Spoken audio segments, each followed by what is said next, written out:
বাংলাদেশের সর্বশেষ গুরুত্বপূর্ণ আপডেট সংবাদে আপনাকে স্বাগত। শুরুতেই সংবাদ শিরোনাম, পরে বিস্তারিত। শুরুতেই জানিয়ে দিব, সাবেক এমপি এনামুলকে কারাগারে ব্যাপক মারধর। রাজশাহী ৪ বাগমারা আসনের সাবেক সংসদ সদস্য এবং আওয়ামী লীগ নেতা এনামুল হকের উপর হামলার ঘটনা ঘটেছে। রাজশাহী কেন্দ্রীয় কারাগারের ভেতরে তাকে ব্যাপক মারধর করা হয়। এরপর জানিয়ে দিব, সাবেক আইনমন্ত্রীর 2 পিএ টাকার মেশিন, চাকরি এবং বদলি বাণিজ্য, মাদকের সিন্ডিকেট পরিচালনা, পাহাড় কাটা মালামাল নিয়ে হয়রানি থেকে শুরু করে এমন কোনো অপকর্ম নেই যা করেননি সালাউদ্দিন বাবু এবং শফিকুল ইসলাম সোহাগ। এই দুইজনই ছিলেন সাবেক আইনমন্ত্রী আনিসুল হক এবং কসবা আখাউড়া সাবেক সংসদ সদস্য অ্যাডভোকেট আনিসুল হকের ব্যক্তিগত সহকারী পিএ।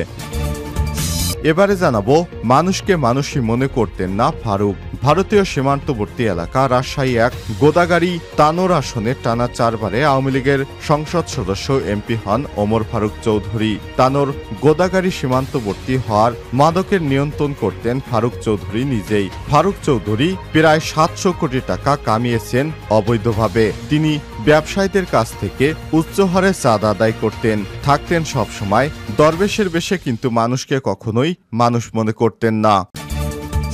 এবারে জানাবো, বিদ্যুৎ খাতে অনিয়ম দুর্নীতি প্রয়োজন না হলেও ভারতের সাথে যৌথভাবে তৈরি করেছিল শেখ হাসিনা রামপাল বিদ্যুৎ কেন্দ্র। এই বিদ্যুৎ কেন্দ্রে নিম্নমানের যন্ত্রপাতি দিয়ে ভরা। এছাড়াও বিদ্যুৎ কেন্দ্র পরিচালনা থেকে সবকিছুর দায়িত্বে রয়েছে ভারতীয়রা, আর বাংলাদেশিরা সমান হারে কিস্তির টাকা পরিশোধ করলেও বাংলাদেশিরা সেখানে অবহেলিত।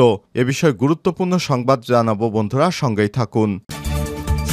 এবারে জানাবো, যৌথ বাহিনীর অভিযানে গত 21 দিনে 216 অবৈধ অস্ত্র উদ্ধার এবং গ্রেপ্তার 92। অবৈধ অস্ত্র উদ্ধারে যৌথ বাহিনী চলমান অভিযান সারা দেশ থেকে গত 21 দিনে 216টি আগ্নেয়াস্ত্র উদ্ধার এবং 92 জনকে গ্রেপ্তার করা হয়েছে। আজ বুধবার পুলিশ সদর দপ্তর থেকে এক সংবাদ বিজ্ঞপ্তিতে বিষয়টি জানানো হয়েছে। এবং সর্বশেষ জানিয়ে দিব, লেবাননে এবার স্থল অভিযানের প্রস্তুতি ইসরায়েলের। লেবাননে স্থল হামলার প্রস্তুতি নিচ্ছে দখলদার ইসরায়েল, এমনটাই জানিয়েছে ইসরায়েলের সামরিক প্রধান হারজি হালেবি। এছাড়াও ইসরায়েলি বাহিনী বলছে তারা 2 ব্রিগেড রিজার্ভ সৈন্যকে ডেকেছে। অন্যদিকে লেবাননে ইসরায়েলের মারাত্মক বিমান হামলায় 3য় দিনের মতো অব্যাহত রয়েছে। বৃহস্পতিবার 26শে সেপ্টেম্বর এক প্রতিবেদনে সব তথ্য জানিয়েছে কাতার ভিত্তিক সংবাদ মাধ্যম আল জাজিরা। এদিকে লেবাননে ইসরায়েলের সর্বশেষ হামলায় বুধবার আরও 72 জন প্রাণ হারিয়েছেন, আহত হয়েছে আরও প্রায় 400 মানুষ। এতে করে গত কয়েকদিন লেবাননে ইসরায়েলের হামলায় নিহতের সংখ্যা 620 ছাড়িয়ে গেছে। প্রিয় দর্শক, এতক্ষণ শুনছিলেন সংবাদ শিরোনাম, এবারে বিস্তারিত। তবে তার আগে বন্ধুরা অনুরোধ থাকবে, এই সংবাদটিতে একটি লাইক দিন। এই চ্যানেলে আপনি নতুন হয়ে থাকলে আমাদের সংবাদটি দেখতে দেখতে চ্যানেলটি সাবস্ক্রাইব করে রাখুন। কমেন্ট করে বন্ধুরা জানিয়ে দিন আপনি বিশ্বের কোন দেশ থেকে আমাদের সংবাদটি দেখছেন। জানিয়ে দিন বন্ধুরা এ সংবাদ সম্পর্কে আপনার গুরুত্বপূর্ণ মতামত। এবারে বিস্তারিত। সাবেক এমপি এনামুল হককে কারাগারে ব্যাপক মারধর। রাজশাহী 4 বাগমারা আসনের সাবেক সংসদ সদস্য আওয়ামী লীগ নেতা এনামুল হকের উপর হামলার ঘটনা ঘটেছে। বুধবার 25শে সেপ্টেম্বর সন্ধ্যায় রাজশাহীর কেন্দ্রীয় কারাগারের ভেতরে তাকে ব্যাপক মারধরের শিকার হতে হয়। গ্রেপ্তারের পর তিনি কারাগারে যে সেলে আছেন ওই সেলে থাকা কয়েকজন কয়েদি তার উপর হামলা চালিয়েছে বলে কারাগার সূত্র থেকে নিশ্চিত করা হয়েছে। পরে এনামুল রাজশাহী মেডিকেল কলেজ হাসপাতাল রামেকে প্রাথমিক চিকিৎসা দেয়া হয়। রাজপাড়া থানার এসআই কাজল নন্দী জানান, রাতে সাবেক এমপি এনামুল হককে কারাগার থেকে রামেক হাসপাতালে নিয়ে আসা হয়েছে। তখনই তিনি জানিয়েছেন কারাগারের ভেতরে তার উপর কয়েকজন কয়েদি মিলে হামলা করেছে। এতে ধস্তাধস্তির ঘটনা ঘটে। রাজশাহী মেডিকেল কলেজ হাসপাতালের জরুরি বিভাগের চিকিৎসক ডাক্তার জাহিদুল ইসলাম জানিয়েছেন ওনার মাথায় আঘাতের চিহ্ন ছিল। কয়েদিরা তাকে মারধর করে কারা পুলিশ বিষয়টি নিশ্চিত করেছে। প্রথমে তাকে কারা হাসপাতালে চিকিৎসা দেওয়া হয়। অবস্থার অবনতি হলে কারা কর্তৃপক্ষ রামেক হাসপাতালে স্থানান্তর করে, সেখানে চিকিৎসা দিয়ে আবারও কারাগারে পাঠানো হয়েছে তাকে। গত 23শে সেপ্টেম্বর সাবেক এমপি এনামুল হকের জামিন নামঞ্জুর করে কারাগারে পাঠায় রাজশাহী সিনিয়র জুডিশিয়াল ম্যাজিস্ট্রেট প্রথম আলোর বিচারক হাদিউজ্জামান। গত 16ই সেপ্টেম্বর রাজধানীর আদাবরে নিজ বাড়ি থেকে তাকে গ্রেপ্তার করে র্যাবের একটি দল। জানা যায় গত 5ই আগস্ট বাগমারায় ছাত্র জনতার আন্দোলনে হামলা এবং বিস্ফোরক দ্রব্য আইনের মামলায় তাকে গ্রেপ্তার দেখিয়েছে এবং আদালতে হাজির করা হয়। এ সময় আসামি পক্ষের আইনজীবীরা এনামুলের জামিন আবেদন করেন। শুনানি শেষে আদালত পুলিশের উপস্থিতি এবং বর্তমান পরিস্থিতি বিবেচনায় তার জামিন নামঞ্জুর করে তাকে কারাগারে পাঠানোর নির্দেশ দেয়। এনামুল হক রাজশাহী ৪ আসন থেকে ২০০৮, ২০১৪ ও ২০১৮ সালে আওয়ামী লীগের মনোনয়নিত সংসদ সদস্য নির্বাচিত হয়েছিলেন। তবে ২০২৪ সালে মনোনয়নপত্র না পেয়ে স্বতন্ত্র প্রার্থী হয়ে পরাজিত হন।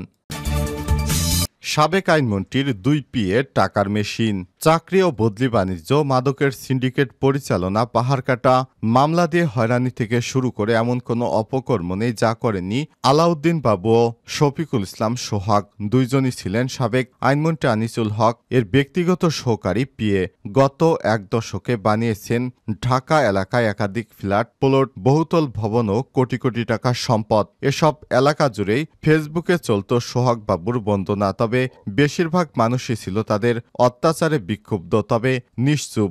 ধারণা করা হচ্ছে শেখ হাসিনা সরকারের পতনের পর দুইজনই বিদেশে পালিয়ে গেছেন। ২০১৩ সালে কিছুটা ভালো থাকার নিশ্চয়তার জন্য বাবু পাড়ি জমান বাহরাইনে। এসএসসি পাশ করতেও একাধিকবার পরীক্ষা হলে বসতে হয়েছে বাবুকে। আনিসুল হক প্রথমবার বিনা প্রতিদ্বন্দ্বিতায় সংসদ সদস্য এবং মন্ত্রী হওয়ার কয়েক মাসের মধ্যে দেশে ফিরে আসেন বাবু। মন্ত্রীর বাসার কাজের লোক হিসেবে তার যাত্রা শুরু হয়। মন্ত্রীর গুলশান অফিসে যাওয়া আসা ছিল এমন কয়েকজন জানান, ২০১৫ থেকে ২০১৮ সালে মন্ত্রীর অফিসে চা পরিবেশন করতেন বাবু। মাত্র ৫০০ বা ১০০০ টাকা পেলেই খুশি হতেন তিনি। একসময় বান্ডিল ছাড়া নিতেন না। মন্ত্রীর সাবেক এপিএস রাশেদুল কাউসার কসবা উপজেলা পরিষদের চেয়ারম্যান হওয়ার পর বাবু হয়ে ওঠেন সবকিছুর হর্তাকর্তা। ২০১৮ সালে পিএ পদে নিয়োগ দেওয়ার পর বাবু অন্যরূপে বেরিয়ে আসতে শুরু করে। সাবেক এই আইনমন্ত্রীর চাচাতো ভাই শফিকুল ইসলাম ভূঁইয়া বলেন, বাবু এবং সোহাগের অপকর্মের কথা বলে শেষ করা যাবে না। কি হতো না হতো তার ইশারায় সবই হতো। তিনি অপকর্মের হোতা। তাদের অত্যাচারের ক্ষোভে মন্ত্রীর বাড়িটাও আগুন দিয়ে পুড়িয়েছে এলাকাবাসী। ১০ বছর বাবু সোহাগের ভয়ে এলাকায় কথা বলতে পারেনি কেউ। এ কারণে ক্ষোভেরই বহিঃপ্রকাশ করেছে সবাই।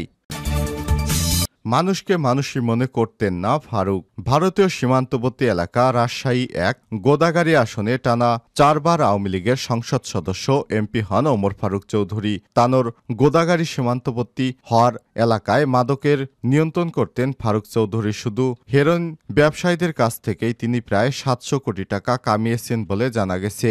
মাদক ব্যবসায়ীদের থেকে বিলাসবহুল দামি গাড়িসহ নানা উপকৌটন নেওয়া ছিল তার নেশা। গোদাগাড়ী শীর্ষ হিরোইন ব্যবসায়ীদের নিজেই নার্সিং করতেন সদ্য সাবেক এমপি ওমর ফারুক। তার নিয়ন্ত্রণাধীন মাদক ব্যবসায়ীরা যাতে কোথাও বিপদের সম্মুখীন না হয় সেজন্য তিনি কৌশলে মারধরও করতেন। এভাবেই তিনি হয়ে ওঠেন সীমান্তে মাদক ব্যবসার গডফাদার। ২০১৮ সালে স্বরাষ্ট্র মন্ত্রণালয়ের এক প্রতিবেদনে এমপি ফারুককে মাদক ব্যবসায়ীদের পৃষ্ঠপোষক হিসেবে উল্লেখ করেছে।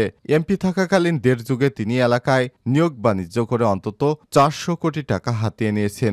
অর্থ আর সম্পদের নেশায় ডুবে থাকা এমপি মানুষকে নানা হিসেবে তোয়াক্কাই করতেন না। শিক্ষক থেকে শুরু করে দলীয় নেতাকর্মী এবং এলাকার মানুষদেরকে মারধর, গালমন্দ, বকাবকি, নৈমিত্তিক ঘটনা ছিল তার। এমনকি জোর করে আওয়ামী লীগের নেতাকর্মীদের বাড়িও নিজের নামে লিখে নিয়েছেন তিনি। এভাবেই মানুষকে অত্যাচার করতেন তিনি। প্রয়োজন না হলেও ভারতের সাথে যৌথ রামপাল বিদ্যুৎ কেন্দ্র তৈরি করেছে শেখ হাসিনা। বাংলাদেশ ভারতের সমান সমান মালিকানায় গড়ে উঠেছে বাংলাদেশে রামপাল বিদ্যুৎ কেন্দ্র। কেন্দ্রটি নির্মাণ থেকে শুরু করে ঋণের কিস্তি পরিশোধ সবকিছুই করা হচ্ছে সমান হারে। কিন্তু কেন্দ্রটির পরিচালনায় লোকবল নিয়োগ থেকে শুরু করে সার্বিক তত্ত্বাবধান সহ সবকিছুতেই রয়েছে ভারতের আধিপত্য। শুধু তাই নয়, নিম্নমানের যন্ত্রপাতি ব্যবহারের কারণে কেন্দ্রের উৎপাদন ক্ষমতা ঘন ঘন বন্ধ রাখতে হচ্ছে। আর এই ত্রুটি মেরামতে যে বিদেশি পরামর্শক নিয়োগ প্রতিষ্ঠান দেওয়া হয়েছে সেটিও ভারতের মালিকানাধীন। প্রতিষ্ঠানটির নাম জার্মান ভিত্তিক প্রতিষ্ঠান সিমেন্স ইন্ডিয়া লিমিটেড। অথচ কারিগরি ত্রুটির কারণে ঘন ঘন বন্ধ থাকলেও ঠিকই কেন্দ্র ভাড়া দিতে হচ্ছে বাংলাদেশকে। ত্রুটি সরাতেও দফায় দফায় বাড়তি অর্থ ব্যয় করতে হচ্ছে, যার অর্ধেকই বহন করতে হচ্ছে বাংলাদেশকে। পার সেলের সাবেক ডিজি বিডি রহমতুল্লাহ বলেছেন, রামপাল বিদ্যুৎ কেন্দ্রের কারণে সুন্দরবনের অপূরণীয় কারণেও ক্ষতি হবে। শুরুতেই এই কেন্দ্র নিয়ে আশঙ্কা করা হলেও বিগত আওয়ামী লীগ সরকার তা